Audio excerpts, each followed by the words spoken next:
পদ্মার পানি চিরদিনই থাকবে, আর আমার দেশের ভাটিয়ালি গাইব। ও পদ্মার পানি চিরদিনই থাকবে, আর আমার দেশের ভাটিয়ালি গাইব। ও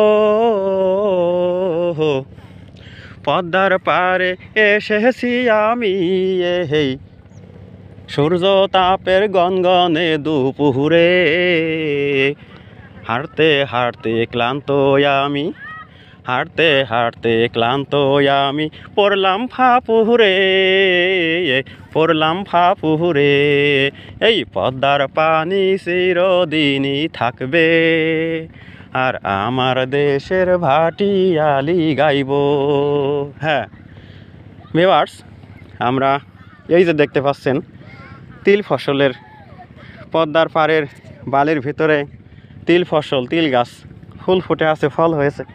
আমরা এত বালির বস্তা কালো কুচকুচে হয়ে গেছে, শ্যাওলা পরে পরে, শ্যাওলাগুলো শুকিয়ে প্রখর রৌদ্র তাপে এখন দেখে মনে হচ্ছে যে পাথরের স্তূপ, এখানে পাথরগুলো ফেলে রাখা হয়েছে, আসলে কিন্তু তা নয়, এগুলো হলো বালির বস্তা।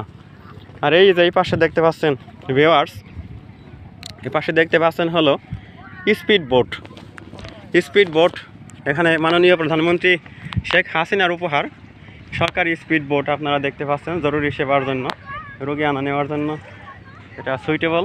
আর এই যে পাশে একটা ছোট বোট দেখতে পাচ্ছি, মেশিনারি সজ্জিত একটা বোট দেখতে পাচ্ছি।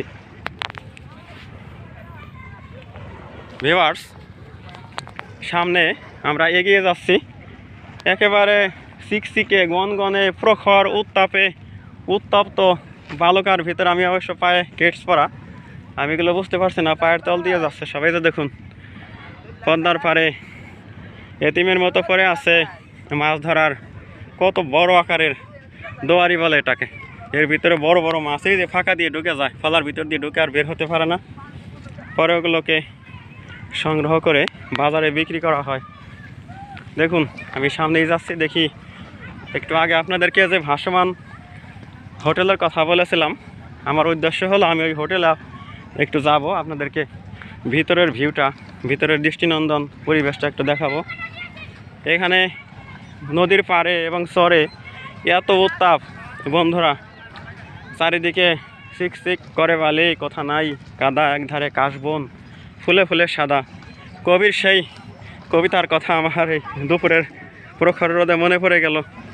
ওই যে ভাইয়েরা ডাক্তার পরিবহন এক পদ্মার যারা চরের যাত্রী, এই মধ্যাহ্ন পিরিয়ডে একটা ট্রিপ একটু পরেই এখান থেকে ছেড়ে যাবে, প্রায় 30 মিনিট 40 মিনিট সময় লাগে। তারপরে মাঝখানে বিশাল চর, এ চরটা এত বড় আমি আপনাদেরকে বলে বোঝাতে পারবো না, না গেলে বুঝবেন না।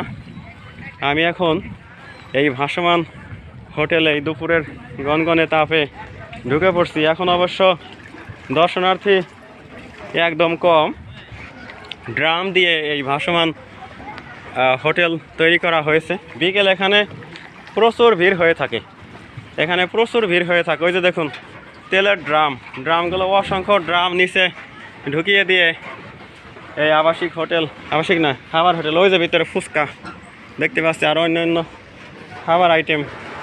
এখানে বিকেল হলে তো মানুষ বসার চান্সই পাবে না। এই যে দেখুন দোতলায় বৈদ্যুতিক বাল্বগুলো সেট করা হয়েছে, আর ওই যে আমার ভাই বসে আছেন এখানে।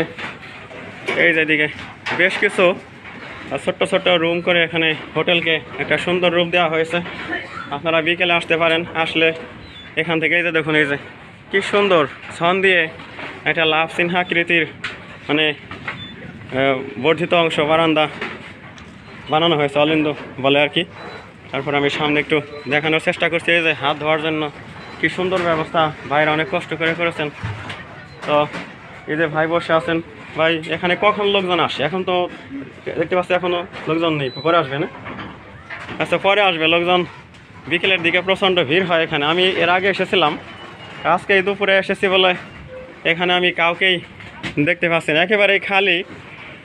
ওই যে আমরা যে ট্রলারের কথা বলেছিলাম, ট্রলারটা এখনই ছেড়ে যাচ্ছে, এই ট্রলারে আমি অনেক গিয়েছি আগে, আজকে যাওয়া হবে না, কিন্তু ভবিষ্যতে আমার চরে যাওয়ার একটা প্ল্যান আছে, আমার বন্ধুরা সাথে আসবে।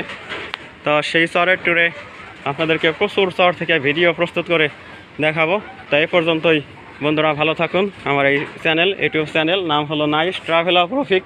এই চ্যানেলের পক্ষ থেকে আপনাদেরকে অসংখ্য ধন্যবাদ। নতুন নতুন আপডেটেড ভিডিও পাওয়ার জন্য আমাদের চ্যানেলকে সাবস্ক্রাইব করে রাখুন। তো এই পর্যন্তই, ধন্যবাদ।